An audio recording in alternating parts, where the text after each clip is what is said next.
겠습니다. 사흘째 되던 날 갈릴리 가나에 혼례가 있어 예수의 어머니도 거기 계시고 포도주가 떨어진지라 예수의 어머니가 예수에게 이르되 저들에게 포도주가 없다 하니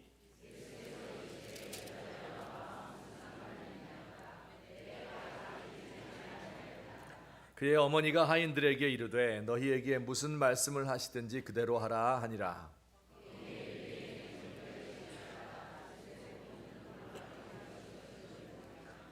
예수께서 그들에게 이르시되 항아리에 물을 채우라 하신즉 아귀까지 채우니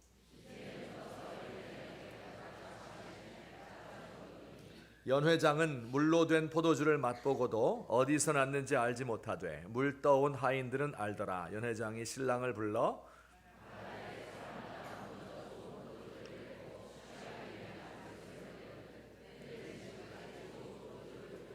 같이 봅니다.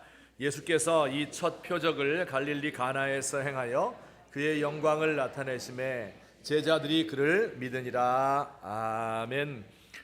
우리가 인생을 살면서 무언가 떨어져서 당황했던 적이 있으시죠?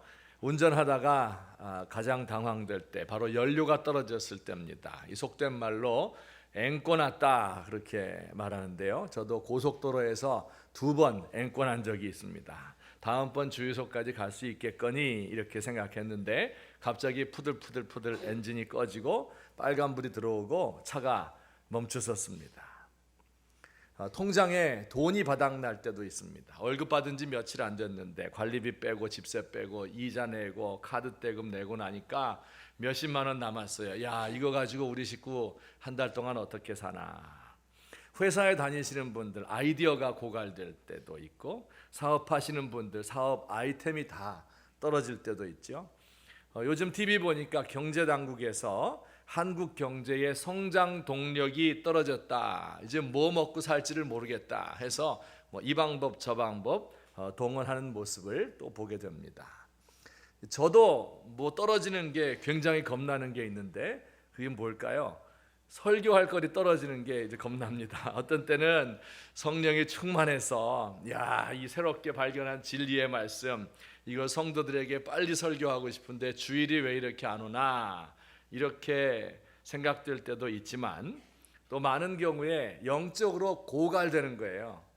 이 들어가는 것은 없고 나가는 게 자꾸 많고 뭘 설교해야 될지 잘 떠오르지 않는데 옛말에 없는 놈 제사 돌아오듯 한다 그런 말이 있는데 주일이 막 빨리 돌아오는 것 같은 그런 생각이 들 때가 있습니다. 오늘 요한복음 2장에는 결혼식에 포도주가 떨어졌다. 가나라고 하는 갈릴리 지역의 한 동네에서 있었던 이야기를 기록하고 있습니다. 가나라고 하는 곳은 지도를 보시면 여기 이 전체 지역을 갈릴리라 이렇게 부르는데 여기 예수님 자라셨던 나사렛이란 동네가 있고요. 거기서 북쪽으로 약 12km 정도 올라가면 가나라고 하는 작은 마을이 있습니다. 지금도 저렇게 크지 않은 작은 동네에 불과하고요.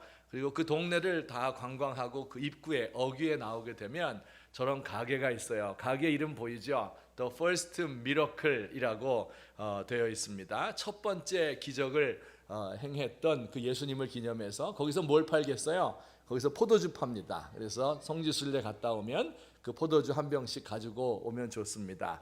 특이한 것은 여기 국기들이 걸려 있는데 여기 태극기 걸려 있죠. 한국 사람들 하도 많이 여행 다녀서 여기 태극기가 이렇게 걸려 있는 그런 가게입니다.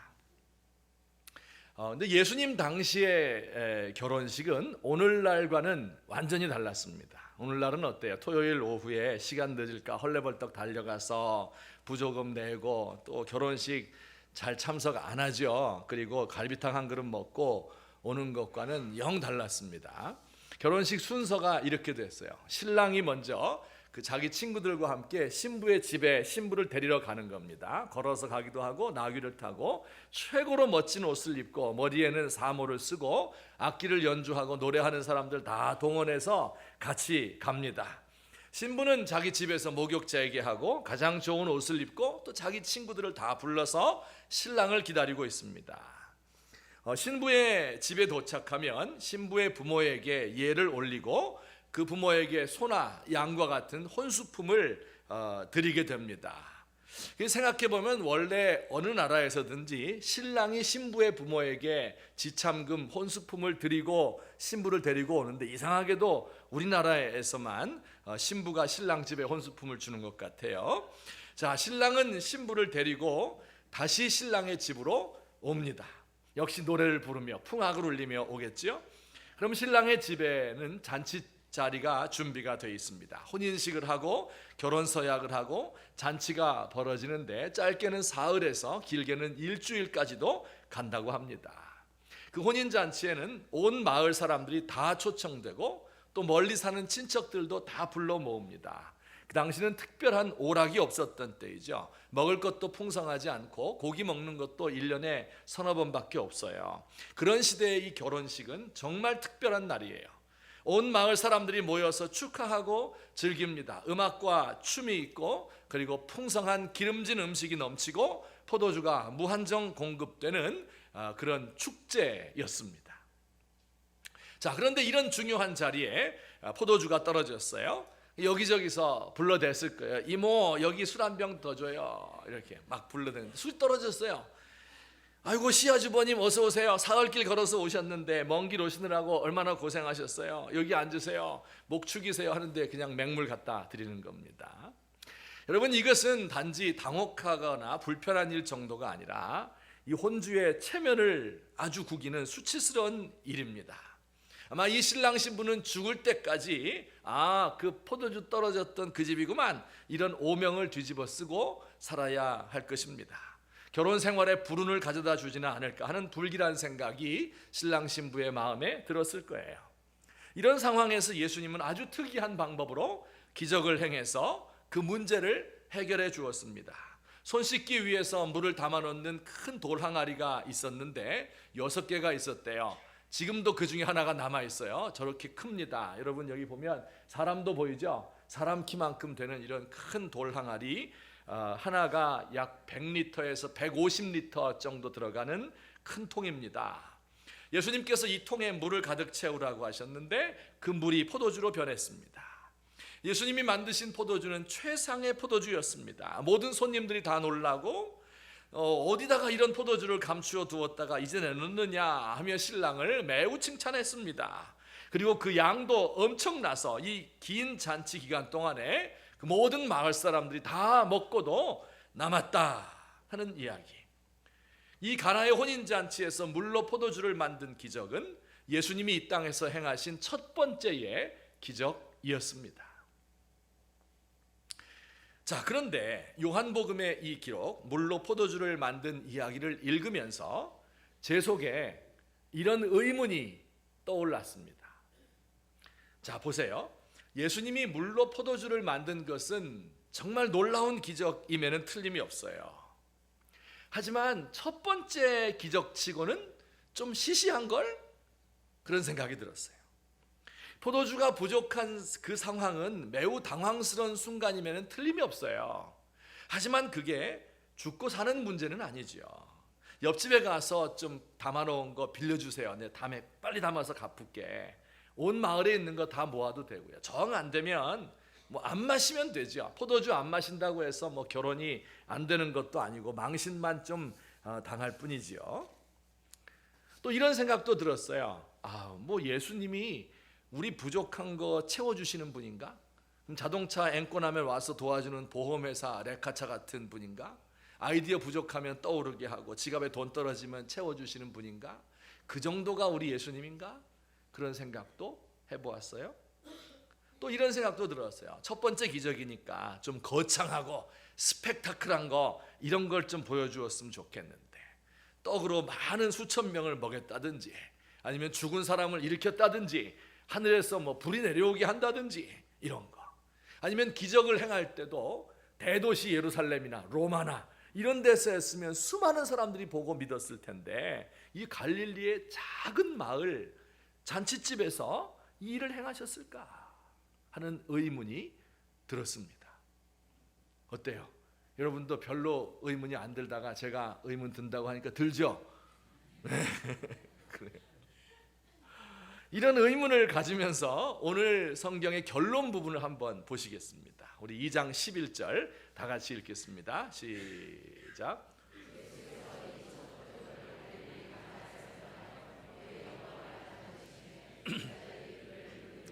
네, 예수께서 그 첫 표적을 갈릴리 가나에서 행하셨다. 그래서 그 영광을 나타내시고 제자들이 그를 믿었다. 이렇게 요 스토리의 결론이 나옵니다. 근데 여기서 중요한 단어가 하나 있는데요. 그것은 표적이라는 단어입니다. 표적. 우리 성경에 다 동그라미 쳐놓으세요. 중요한 단어예요. 이 단어는 성경 전체에서 혹은 요한복음에서 아주 핵심적인 단어이고 앞으로 자주 나올 것이기 때문에 여러분 오늘 잘 이해를 해두시기 바랍니다.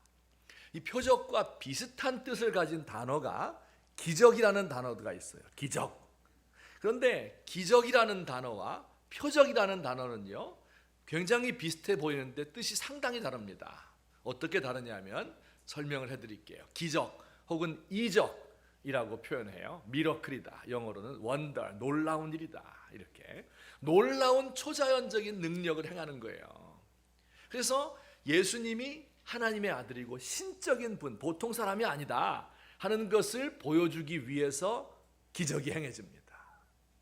그렇죠? 이걸 기적이라고 말해요. 근데 표적은 영어로 말하면 사인인데요. 예수님이 주시는 구원의 의미를 설명하기 위한 행동, 기적 자체보다도 그 영적인 의미가 중요하다 하는 거예요. 제가 조금 설명을 더 드릴게요. 예컨대 나면서부터 눈이 안 보이는 맹인이 있었는데 예수님이 그의 눈을 뜨게 해줬습니다. 이건 기적이죠. 사람들이 그 모습을 보면서 야 어떻게 이럴 수가 있느냐, 어떻게 나면서부터 안 보이던 사람이 눈을 뜰 수 있느냐, 기적을 보았다 이렇게 하며 예수님이 초자연적인 능력을 행하는 하나님의 아들인 것을 믿었을 거예요. 자, 그런데 그 맹인의 눈을 뜨게 한 것은 거기에 그치는 것이 아닙니다. 영적인 의미가 또 있는 거예요. 육신의 눈을 뜨게 하신 그 예수님은 우리의 영혼의 눈을 뜨게 하셔서 그래서 하나님을 보게 하신다 하는 뜻이 숨어 있습니다. 이게 표적이라는 거예요. 이해되셨죠? 어렵구나. 다시 한번 딴 거 얘기할게요. 그러면 자, 보리떡 5개와 물고기 2마리로 5,000명을 먹였어요. 이거 기적이죠. 그 사람들이 그 모습을 보면서 이런 일이 어떻게 있을 수 있는가, 정말 하나님의 아들이 아니면 이런 일을 할 수 없다 이렇게 다 믿었습니다. 기적이에요. 그런데 동시에 이것은 표적이었습니다. 예수님이 우리의 육신의 양식만 공급하시는 분이 아니라 우리의 영혼의 양식을 공급해서 우리의 영이 자라도록 하시는 분이시다 하는 것을 보여주기 위한, 영적인 생명을 보여주기 위한 표적이었던 거예요. 자, 그러니까 기적도 굉장히 중요하죠. 믿지 않는 사람에게 예수님 기적이 일어나는 거, 불치의 병이 고침받는 거 이런 거 보면 다 예수 믿지 않겠어요? 기적도 중요해요. 그런데 또 표적도 중요한 겁니다. 그 기적만 보고 예수를 믿었는데 예수를 왜 믿는지, 그 영적인 의미가 무엇인지, 떡만 먹고 배부르는 거 이거 가지고서 그걸 위해서 예수님이 이 땅에 오신 것은 아니기 때문에 그렇습니다. 표적이 중요한 거예요. 자, 그런데 이 갈릴리 가나에서 물로 포도주를 만든 것은 단순한 기적이 아니라 뭐였다고 그랬어요? 아까 표적이라고 그랬죠. 무엇인가 영적인 의미, 무엇인가 더 엄청난 하나님의 뜻을 보여주기 위한 작은 상징적인 행동에 불과했던 겁니다. 도대체 그러면 무엇을 보여주기 위해서였을까 하는 것을 제가 설명을 좀 드리겠습니다.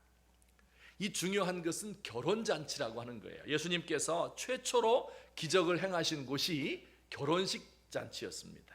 장례식이 아닌 결혼식이었단 말이에요. 여러분, 결혼이라고 하는 것이 무엇입니까? 하나님이 세상을 만드실 때 사람을 만드시는데 남자 하나만 만든 게 아니었어요. 여자도 만들었습니다. 그래서 두 사람이 서로 합하여서 한 가정을 이루도록 하는 것을 결혼이라고 이야기합니다. 모든 인간관계의 출발점이 거기서 나왔어요. 모든 인류가 거기에서부터 시작을 한 겁니다. 남자가 아내를 보고 노래를 불렀어요. 이는 내 뼈 중에 뼈요 살 중에 살이다. 이렇게 노래를 지어 불렀습니다. 최초의 노래는요, 자연을 노래한 것도 아니고 심지어 하나님을 찬양한 것도 아니고요, 여자를 위해서 불러 바친 세레나데였던 거예요. 인간이 타락한 이후에도 결혼 제도가 계속됐는데, 인간의 모든 것들이 다 죄로 물들었지만 결혼식만큼은, 물론 결혼도 죄로 물들었어요. 하지만 결혼식만큼은 그 태고 때부터 있었던 거의 타락하지 않은 원시적인 기쁨을 우리에게 안겨다 주는 그런 자리입니다. 생각해 보세요. 결혼.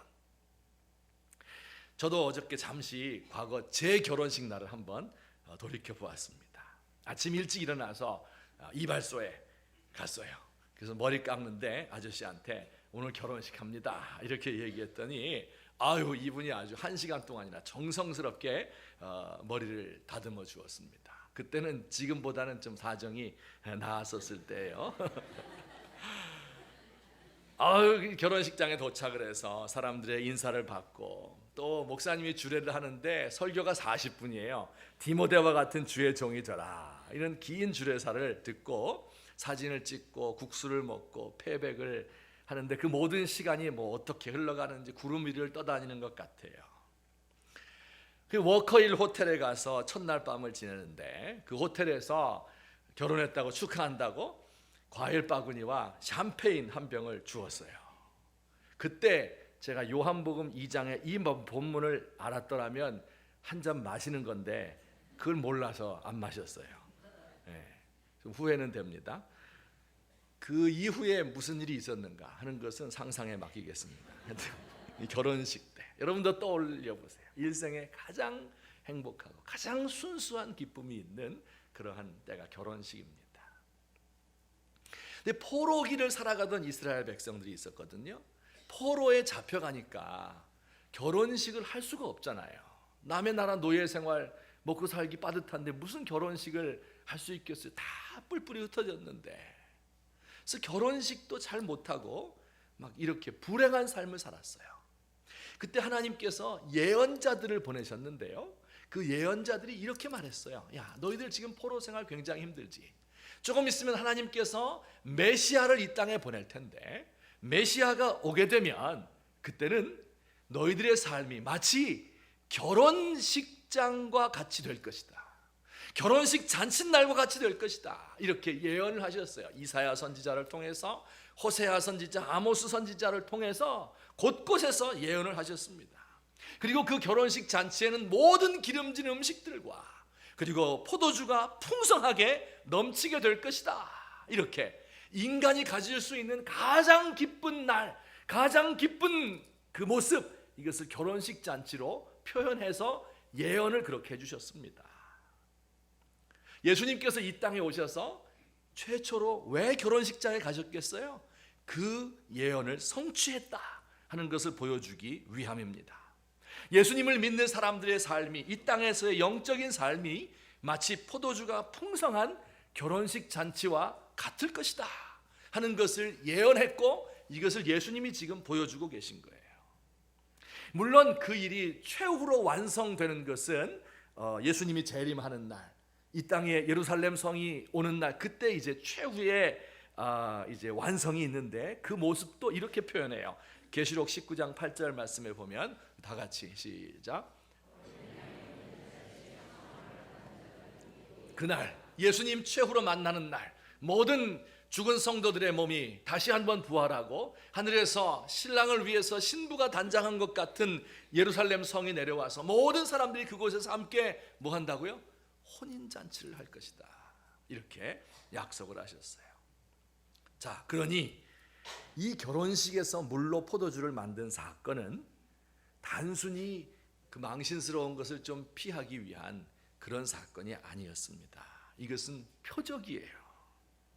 어떤 표적입니까? 그 의미가 뭘까요? 제가 이렇게 정리를 해보았습니다. 다 같이 시작. 우리의 삶이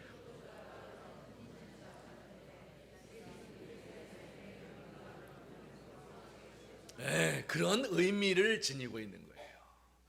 우리 사람들 사는 삶이 마치 포도주가 떨어진 혼인잔치와도 같다. 그런데 예수님께서 우리의 삶 가운데 오셔서 의미가 풍성하게, 기쁨이 넘치게 우리의 삶을 바꾸어 주신다 하는 것을 표현하기 위해서 상징적인 행동으로서 물로 포도주를 만들어 주신 것입니다. 지금부터 또 옛날 얘기 제가 하나 들려드릴게요. 옛날 얘기 자꾸 하면 재밌어요? 재미없어요? 그래, 옛날 얘기 해드릴게요. 지금부터 한 90년 전에 소설가 가운데요, 현진건이라 하는 분이 있었어요. 현진건 들어보셨습니까? 현진건의 이제 여러 책들, 빈처라는 것도 재미있죠. 근데 그가 쓴 소설 중에 술 권하는 사회라는 단편 소설이 있습니다. 1921년작이에요. 그 내용이 이렇습니다. 식민지 시대, 일본 시대잖아요. 근데 그 부잣집의 부부 사이에서 있었던 일이에요. 꽤 돈이 많은 집이었습니다. 그래서 남편이 고등학교까지 이제 다 한국에서 조선에서 마쳤는데 공부를 좀 더 해야 되겠다. 결혼을 해놓고서 공부를 더 하러 일본으로, 동경으로 유학을 갔습니다. 그래서 거기서 무려 7년이라는 세월을 보낸 거예요. 그때 이 아내가 얼마나 남편을 기다렸겠어요. 아주 어린 나이에 결혼을 해서 남편 얼굴 겨우 보고, 그리고 남편 공부하러 떠난 겁니다. 그래서 막 바느질을 해가면서 참아야 하느니라 뭐 이렇게 하면서 그의 삶을 7년 동안이나 남편을 기다렸어요. 마침내 남편이 학위를 받고 대학 공부를 마치고 귀국을 했습니다. 남편에 대해서 얼마나 큰 기대가 있었겠어요. 지금까지 날 사랑해 주지 않았으니까 사랑을 많이 받아야지. 또 우리 가정에서 이제 좀 부잣집이었지만 어쨌든 돈을 다 대서 공부를 시켰으니까 이젠 남편이 우리 집안의 기둥이 되어서 돈을 벌어와야지. 이렇게 기대를 많이 하고 있었는데요. 그런데 이상하게도 남편은 하는 일 없이 술만 마시고 있었습니다. 그 늦게 일어나서 나가서 하루 종일 다니다가 밤 늦게까지 술 마시고 새벽녘에야 귀가하는 거예요. 그래서 남편 얼굴도 못 보는 겁니다. 그 남편 몸이 계속 축나는 거예요. 돈만 자꾸 갖다가 꽃감 빼먹듯이 갖다가 쓰는 겁니다. 이 아내가 도대체 안 되겠다. 도대체 뭐 때문에 이렇게 하는지 그 이유를 좀 알아봐야 되겠다. 그리고 하루는 날을 잡았어요. 그래서 그날 밤은 잠 안 자고 남편 올 때까지 기다리는 겁니다. 그 남편에게 물었어요. 도대체 왜 이렇게 술 마십니까? 도대체 당신에게 술을 권하는 그 작자가 누구요? 이렇게 남편에게 물었어요. 따졌어요. 그랬더니 남편이 대답을 했어요. 이 사회가 나에게 술을 권하네. 이렇게 대답을 했어요. 근데 이 아내는 공부를 하나도 안 한 일자무식이거든요. 사회가 술을 권한다. 그게 무슨 뜻인지 이해를 못했어요. 이거 어떤 기생 이름이, 사회라는 기생이 있나? 요리집 이름이 기생인가? 그걸 알아듣지 못했습니다. 그 못 알아듣는 아내에게 남편이 계속해서 이야기를 했어요. 나도 이전에는 뭘 좀 해보겠다고 공부하고 나서 애를 써보았어. 그러나 그게 모두 수포로 돌아갔어. 내가 어리석은 놈이었지. 내가 술을 먹고 싶어서 먹는 게 아니야. 술을 먹고 난 뒤에 괴로움은 겪어본 사람이 아니면 알 수가 없어. 머리가 지끈지끈 아프고 먹은 것이 다 돌아 올라오고, 그래도 안 먹는 것보다는 나아. 왜냐하면 몸은 괴로워도 마음이 괴롭지 않으니까. 그저 이 사회에서 할 일은 주정꾼 노릇밖에 없어. 이것이 그 소설의 끝입니다. 왜 이렇게 술 권하는 사회가 되었을까요? 1921년은 어떤 때? 우리 지난주에 1919년 얘기했죠. 3.1운동 실패로 돌아갔어요. 독립을 얻지 못했습니다. 사람들의 삶은 더 피폐해졌습니다. 농촌 사회는 다 붕괴가 되고 젊은이들은 일자리 없어서 이리저리 헤매었습니다. 독립운동을 하던 사람들도 일제의 방해 공작 때문에 서로 물고 뜯고 싸우는 게 그들의 일이었습니다. 그러니 무엇을 해보려고 해도 해볼 수가 없는 거예요. 그 당시에 공부를 많이 했던 지식인들은 이 모든 거 돌아가는 거 다 알고 있었습니다. 그러나 아무것도 할 수가 없어요. 그래서 이렇게 허무주의에 빠지고 퇴폐한 삶을 살고 돈 좀 있는 사람은 기생집 드나들고 이렇게 하면서 그들의 삶을 허송했던 것입니다. 이것이 1920년대의 우리 민족의 삶의 모습이었어요. 자, 여러분, 이때 기독교인들은 뭘 했을까요? 기독교인들은 무슨 일을 했을까요? 이 세상을 포도주가 넘치는 잔치집으로 만들어야 되는 기독교인들은 무엇을 했을까요? 기독교인들이 한 일이 바로 농촌에 눈을 돌린 일입니다. 그 당시에 한국 인구의 80%가 농촌 사람들이었고 그 중에 80%는 소작농이었습니다. 일제에서 산미 증산 계획 뭐 이런 거 다 하면서 이제 그 회사를 만들어서 토지 조사 사업하고 이렇게 해서 농토를 다 뺏어갔습니다. 그 삶이 피폐하기가 이루 말할 수가 없어요. 그래서 모든 그리스도인들 큰 교회에서 혹은 노회나 총회에서 YMCA, YWCA 이런 곳에서 농촌부를 만들었습니다. 그리고 농촌을 잘 살게 하기 위해서 농사법을 개량하고 협동조합 운동을 일으키고 양계, 축산, 과수농사 이런 것들을 장려했어요. 그리고 저들을 깨우기 위해서 한글을 가르치고 농촌을 위한 잡지를 발간하고 민중을 계몽하고 그리고 그 모든 것의 핵심에 복음을 전하는 일이 있었습니다. 수많은 젊은이들이 여기에 헌신을 했는데 그 중에 대표적인 사람 한 사람 우리 좀 아시죠? 최용신이라고 하는 여자입니다. 1909년에 태어나서 35년까지 27살 짧은 인생을 살다 간 사람입니다. 고등학교 수석으로 졸업했어요. 그리고 내가 신학교에 들어가야 되겠다. 협성 여자신학교 감리교 신학교에 들어갔습니다. 그곳에서 책을 보면서 그 마음이 불타올랐습니다. 교육을 받은 우리 같은 사람, 화려한 도시 생활을 동경하며 일신의 영달만을 도모한다면 저 버림받은 농촌 아이들의 까막 눈은 누가 뜨게 해줄 것이냐, 이런 자각이 그 마음속에 생겼습니다. 그는 그 당시에 약혼한 상태였어요. 그의 약혼녀는요 김학준이라는 분인데 역시 그분 동경 유학 갔다 온 분이고 거부였습니다. 그러니 그 남자와 사랑해서 매달리는 거예요. 죽을 때까지 10년 후에 이제 죽게 되잖아요. 그런데 10년 동안 계속 매달려 왔던 그런 사랑하는 남자였어요.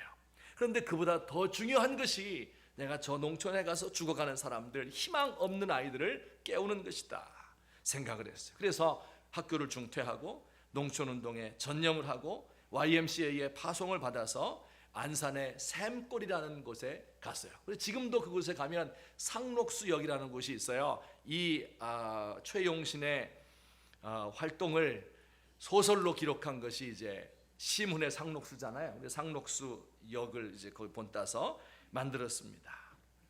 한글을 가르치고 산수를 가르치고 건강하게 사는 법을 가르치고 농촌 상식을 가르치고 무엇보다도 애국심과 자립심을 가르쳤습니다.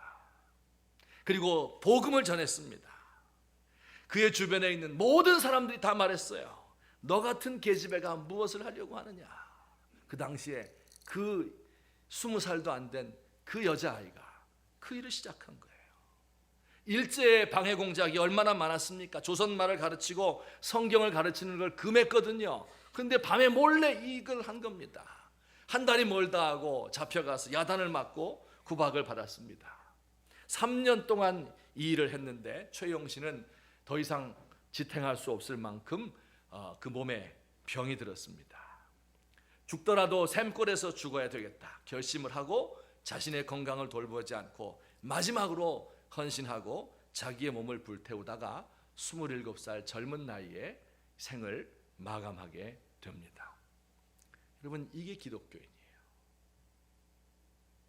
그 샘골에 살던 그 촌아이들, 그 가난한 아이들, 까막눈 아이들, 아무런 소망이 없이 그 마음을 열지도 못하고 하나님도 알지 못하고 세상도 알지 못하는 아무런 미래가 없는 그들에게 예수 믿는 그 사람이 들어가게 되니까 그곳이 변화가 되고 그곳이 잔치집이 되고 그곳이 포도주와 기름진 음식이 넘치는 천국으로 변화되고 만 것을 기억하시기를 주의 이름으로 축원합니다. 여러분, 이것이 예수 믿는 사람들의 하는 일입니다. 술 권하는 사회입니까? 우리 남자 성도님들 어떻게 하면 좋겠어요? 세상 나가서 살아보니까 되는 거 없고 힘들고 변화도 없고 이렇게 사는 건 너무 고통스럽다. 그래서 뭐 하는 거예요? 그 술 마시는 거 아니에요. 그래서 세상의 것을 다 잊어버리고 살도록 해주는 그런 동력이 술에 있지 않습니까? 많은 사람이 술을 마셔요. 결국은 어떻습니까? 그래서 자기 몸만 축나고 돈만 없어지고 술 마시고 들어오면 아내 구박하고 잔소리하고 부부관계만 나빠지고 잠자던 애들 깨서 애들 성질만 버려지고 아무런 의미가 없어요. 여러분 어떻게 하면 좋을까요? 제가 하나 제 방법을 가르쳐 드리겠습니다. 저도 살다 보면 마시고 싶을 때가 있을 것 같아요? 없을 것 같아요? 하여튼 있겠죠. 뭐 사람 사는 세상인데. 그러나 안 마십니다. 생각해 봤어요. 한 술 마시려면 한 1, 2만 원 최소한 있어야 되잖아요. 아무리 해도. 그 돈 가지고 집에 들어갈 때 통닭 한 마리 사가지고 들어가셔요. 돈 없으면 붕어빵이라도 사가지고 가세요. 아내가 정성스럽게 만들어준 음식 먹고 아이들과 게임도 하고 안아주고 일찍 잠자리에 들고 그리고 아침에 건강한 모습으로 일어나면 그러면 그 전날에 있었던 거 다 잊어버리고 기쁘게 하루를 시작할 수 있잖아요. 술 마실 필요 왜 있어요? 연로하신 부모님들에게 전화 한번 드려주세요. 세상 살기 나만 힘듭니까? 우리 부모님들도 그렇게 고생했겠구나. 그런데 내가 돈 달라고 할 때 그거 다 척척 주셨구나. 야 정말 고맙다. 고맙습니다. 전화 한번 하면 좋잖아요. 여러분 이 모든 것의 시작점은요, 가만히 보니까 이 가정에서부터 시작되어야 될 것 같아요. 가정에서부터. 이 결혼 생활이라고 하는 게 정말 만만치 않은 것 같아요. 이게 저는 괜찮은데 하여튼 다른 사람들 보면 그래요. 이 넬슨 만델라 혹시 아시죠? 남아프리카 공화국의 이 대통령 지낸 그 위인 있잖아요. 그가 흑백 분리 정책 이거에 반대하다가 젊었을 때 감옥 갔어요. 27년 동안 감옥살이 했습니다. 그리고 감옥에서 나온 후에도 위대한 행보를 계속했어요. 백인들을 다 용서했어요. 대통령에 당선되고 나중에 노벨 평화상을 받았잖아요. 넬슨 만델라 아시죠?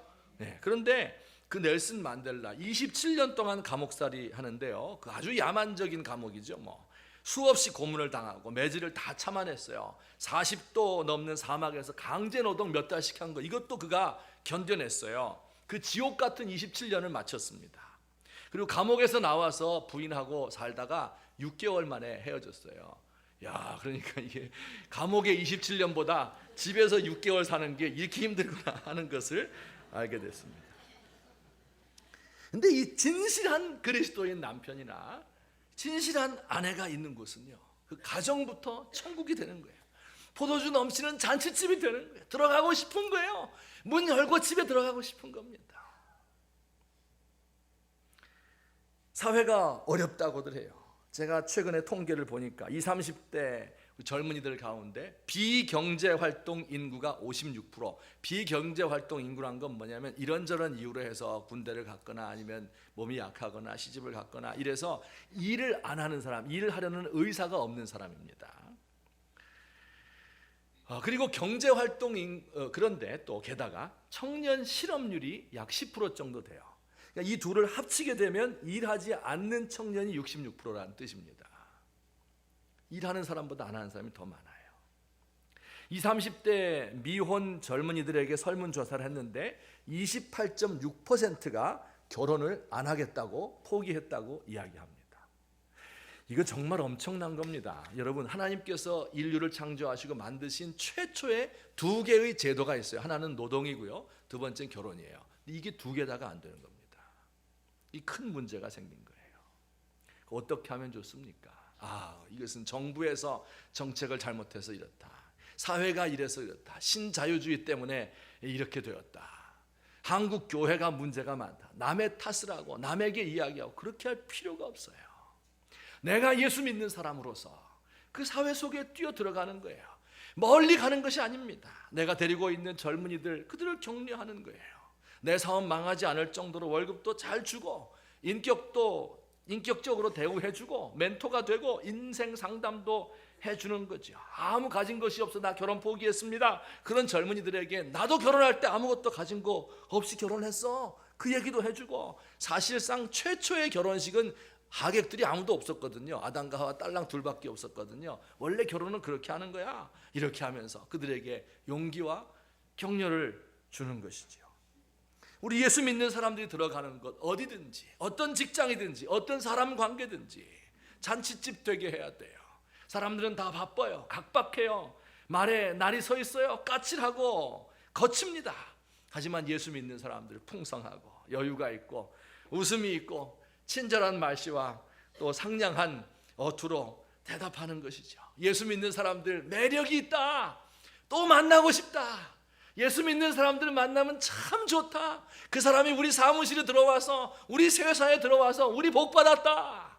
이렇게 할 수 있는, 예수님께서 이 땅에 임하신 이유가 포도주 떨어진 잔치집 같은 그런 허망한 삶 속에 기쁨과 의미를 주시기 위해서 오셨다. 그리고 우리가 바로 그 예수님의 뒤를 따르는 사람들이다. 우리가 그 예수님을 소개하게 될 때 그곳에서 그와 같은 일이 일어난다 하는 것을 믿으시고 이 일을 위하여 한 걸음 내딛는 저와 여러분 되시기를 예수님의 이름으로 축원합니다. 결론적으로 말씀드립니다. 자, 이런 질문 들죠. 아니 그런데 어떻게 그렇게 할 수 있습니까? 나도 지금 바닥났어요. 나도 앵꼬 났어요. 나도 지금 인격적으로나 돈이나 아무것도 없어요. 그런데 뭘 나보고 하랍니까? 이렇게 생각이 되십니까? 예수님이 하신 일들을 보시면 놀랍습니다. 우리 예수님과 또 하인들의 대화를 한번 보도록 합시다. 우리 연극하는 것처럼, 자, 예수님의 어머니 가로 열고 하인들에게 가로 닫고, 예수님 하인들에게, 하인들이 600에서 800리터나 되는 물을 채우자. 예, 역시 예수님은 굵고 짧습니다. 대화하는 게요, 그죠? 예수님의 어머니 무슨 말씀하시는지 그대로 따라서 해라. 예수님이 하인들에게 말했어요. 항아리에 물을 채우라. 이 말은 굉장히 단순한데요, 아까 그 항아리 보셨죠? 우리나라는 뽐뿌질만 하면 물이 콸콸 나와요. 근데 거기 물 부족 국가입니다. 그 물 찾으려면 온 동네 다 헤매야 되는 거예요. 예수님은 간단하게 말했는데 그 간단한 게 아니었어요. 그러나 하인들은 어떻게 했어요? 그 순종했습니다. 더 순종하기 어려운 건 뭐예요? 자, 이번엔 이걸 떠서 연회장에게 신랑 아버지에게 갖다 줘라. 물인데 이거 아직 안 변했는데 이거 떠다 갖다 주면 어떻게 됩니까? 너 미쳤니? 지금 장난하고 있냐? 지금 마음 답답해 죽겠는데 너 엎드려 뻗쳐. 이렇게 하고 매를 많이 맞을 것 같아요. 그런데 예수님 말씀하시는 대로 했어요. 뭐 엄청난 일 한 거 아니에요. 예수님 하라는 대로 했습니다. 사실 예수님이요, 마음만 먹으면, 마음만 잡수시면 하인들 시킬 필요 있어요, 없어요? 아니, 물로 포도주를, 분자식을 H2O에서 에틸알코올로 바꾸셨는데 거기 물이 가득 차라, 이렇게 하면 안 찰까요? 찰 수 있죠. 근데 하인들에게 시켰거든요. 왜 그랬어요? 그 하인들을 그 기적에, 그 표적에 동참하도록 하기 위해서 그런 겁니다. 여러분, 예수님은 혼자서도 다 할 수 있어요. 그런데 우리를 동참시키기를 원하는 거예요. 우리가 믿음으로 한 걸음 내딛기를 원하는 겁니다. 때로는 이것이 무모한 일이에요. 이게 되나? 이거 하다가 야단만 맞지. 계란으로 바위 치는 거예요. 이거 한다고 뭐 변하나? 아무것도 변할 것 같지 않습니다. 하지만 성경의 기록을 보면, 인류 역사를 보면, 모든 하나님의 역사는 하나님을 믿는 한 사람이 말도 안 되는 것 같은 하나님의 음성, 그 명령을 듣고 한 발자국을 내딛는 데서부터 시작을 하는 겁니다. 아브라함이 본토 친척 아비 집을 떠나라. 어떻게 떠납니까? 너가 너에게 지시할 땅으로 가라. 지시도 안 했어요. 어디로 가는지도 몰라요. 그런데 그가 믿음으로 한 발짝 내딛는 그 순간이 이스라엘 백성의 구원의 역사의 시작점이 된 겁니다. 모세에게 하나님 명령하셔서 바로 왕에게 가라. 내 백성을 내보내라. Let my people go. 말해라. 어떻게 말해요? 거기 가서 죽는데, 조금 아까 죽을 뻔했는데, 두려워 떨리는데 어떻게 말할 수 있습니까? 떨리는 입술을 가서 한마디 작은 소리로 이야기했을 것 같아요. 그런데 그 이야기가 출애굽 역사의 시작이 된 거예요. 법궤를 맨 제사장들이 범람하고 있는 요단강 물에 거기다 발 담궈 놓으면 막 휩쓸려 지나갈 것 같아요. 벗게 다 뺏길 것 같아요. 그런데 거기에 한 발짝 들여놓는 그 순간 강물이 멈추고 이스라엘 백성들이 건너갈 수 있었습니다. 여러분, 모든 하나님의 역사는 이와 같아요. 모든 예수 믿는 사람들이 그 하나님의 말씀을 듣고 순종하고 믿음의 발자국을 한 걸음 내딛는 겁니다.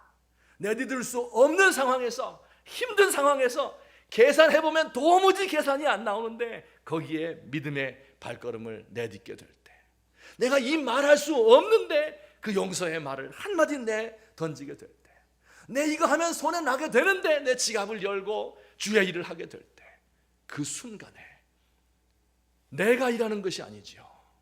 내가 기적을 일으키고 표적을 보이는 거 아니지요. 내 배후에서 예수님께서 나를 통해서 일하시는 것을 사람들이 보게 될 것입니다. 우리 사랑하는 귀한 성도님들, 여러분이 가는 곳마다 내 한마디의 말과 내 한 번의 헌신과 내 한 번의 발자국을 통해서, 내 손길 하나를 통해서 천국과 같은 최상급 초이스 와인이 넘치는, 기름진 음식이 넘쳐나는 이런 결혼식과 같은, 혼인 잔치 자리와 같은 이런 천국이 펼쳐지게 되기를 예수님의 이름으로 축원합니다. 같이 한번 기도드리겠습니다. 오늘 들은 말씀을 생각하며 하나님 앞에 기도하십시다.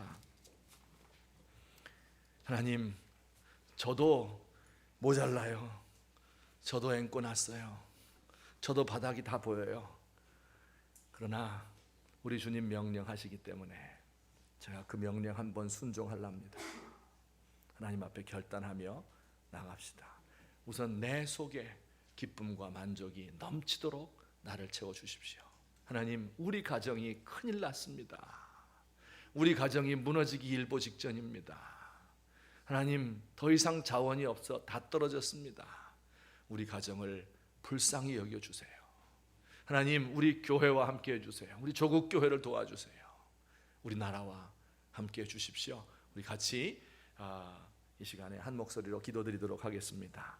사랑의 하나님 아버지, 은혜를 감사합니다. 우리 주님께서 이 땅에 오셔서 첫 번째 표적을 행하셔서 그 영광을 드러내시니 모든 제자들이 그를 믿었더라 말씀하셨습니다.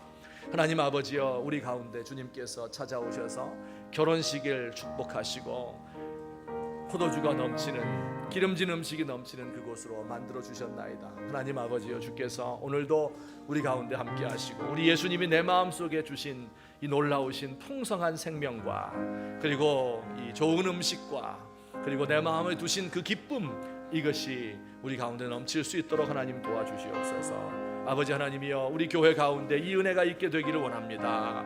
하나님 아버지, 우리 교회에 들어오는 모든 성도들마다 이와 같은 천국을 맛볼 수 있도록 하여 주옵소서.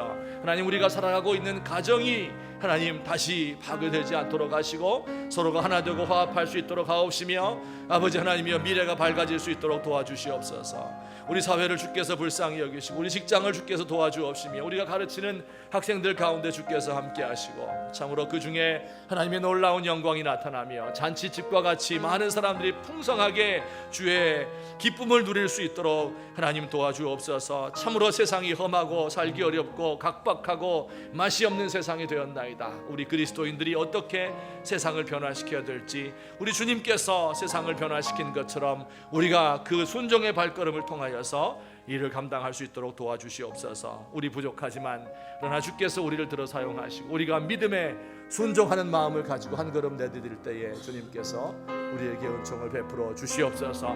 우리의 모든 것의 근원이 되시고 기쁨을 주시고 능력 주시는 예수님의 이름으로 기도하옵나이다. 아멘. 사랑의 하나님 아버지, 고맙습니다.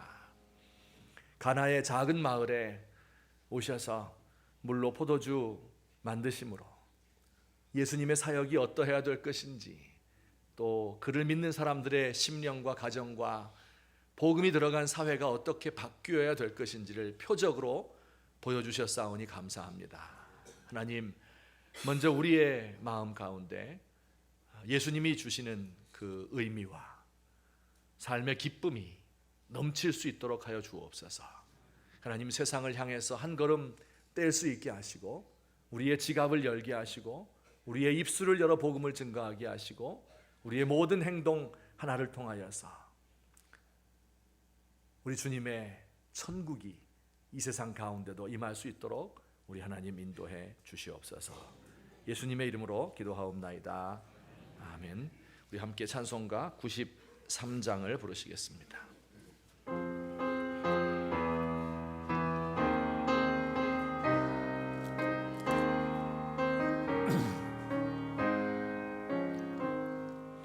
예수는 나의 힘이요 내 생명 되시니,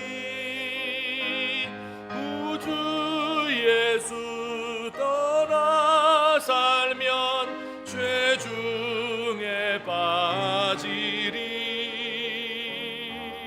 눈물이 앞을 가리고 내 맘에 근심 쌓일 때 위로하고 힘 주시리 주 예수. 예수는 나의 힘이요 내 친구 되시니,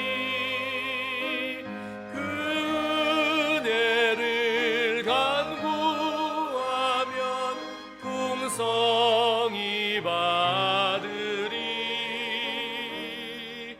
햇빛과 비를 주시니 추수할 곡식 많도다.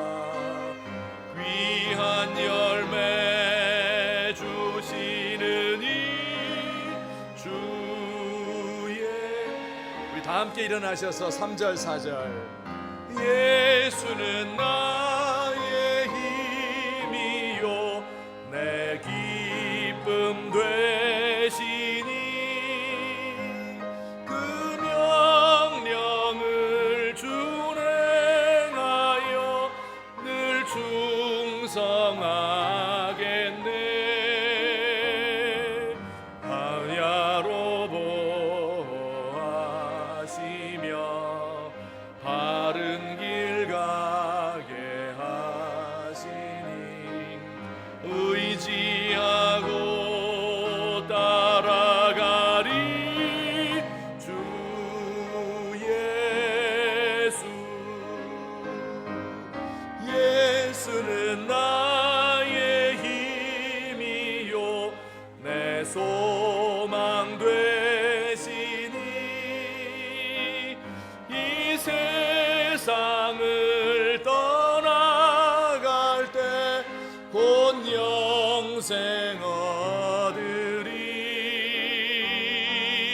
한없는 복을 주 영원한 기쁨 주시니, 나의 생명 나의 기쁨 주 예수.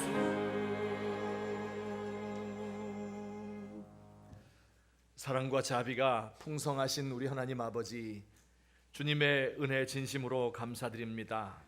오늘도 주께서 우리에게 베푸신 구속의 은총과 우리의 삶 속에 날마다 우리에게 주시는 그 사랑에 감격하여 감사하는 마음으로 신령과 진리로 예배하며 우리의 눈물과 땀이 섞여 있는 이 예물을 우리 주님 앞에 바쳤습니다. 하나님 드린 모든 손길에 주께서 은혜와 복을 더하여 주옵소서. 약속하신 그 말씀처럼 쌓을 곳이 없도록 주의 복을 허락하여 주옵시고, 우리의 가정들은 포도주가 풍성하고 기름진 음식이 가득한 결혼잔치와 같은 행복한 가정들이 될 수 있도록 우리 하나님 도와주시옵소서. 아버지여, 손이 비어서 드리지 못하는 손길들도 있습니다. 믿음을 더하시고 물질의 풍성함을 더하시고 우리 주님께서 우리에게 명령하신 그 모든 일을 다 수행하고 남음이 있을 수 있는 풍성함을 우리에게 허락하여 주시옵소서. 하나님, 우리 성도들 가운데 참 의사가 고칠 수 없다고 하는 육신의 질병으로 인하여서, 혹은 또 정신적인 문제와 죄를 끊지 못하는 것들과 사업의 어려움과 또한 직장의 문제와 자녀들 문제와 부부간의 문제로 인하여서 하나님 앞에 늘 한숨 쉬며 눈물 흘리는 종들이 있습니다. 하나님께서 그 가정들 하나하나를 붙들어 살펴주시고 우리 하나님 주 안에서 해결받게 하시고 치료받게 하시고 하나님 이 땅에서 기쁘게 살아갈 수 있도록, 주의 일 감당하며 살 수 있도록 우리에게 넉넉하게 채우시고 공급하여 주시옵소서. 하나님 아버지, 세상이 살기 힘들고 복잡하다고 합니다. 이제 우리가 이 세상을 향하여 예수님의 말씀을 힘입고 무모한 도전을 하려고 합니다. 하나님, 우리의 발걸음에 복을 주시고 우리의 믿음으로 내어 딛는 이 모든 손과 발이, 우리의 입술이 우리 주님의 영광을 드러내며 세상을 잔치집처럼 만들 수 있도록 우리를 사용하여 주시옵소서. 아버지여, 주님께서 이제 백석학원 다시 봄학기를 시작할 수 있도록 은총 주신 것을 감사합니다. 이곳을 드나드는 모든 학생들이 복음으로 말미암아 예수님의 살아계신 것을 알고 믿고 그리고 구원 얻게 하시고, 또 신학생들에게 은혜를 더해 주셔서 이 무너져가는 조국과 그리고 조국 교회를 위해서 하나님의 큰 일을 감당할 수 있는 귀한 사람들 될 수 있도록 주여 우리를 도우시고 인도하여 주옵소서.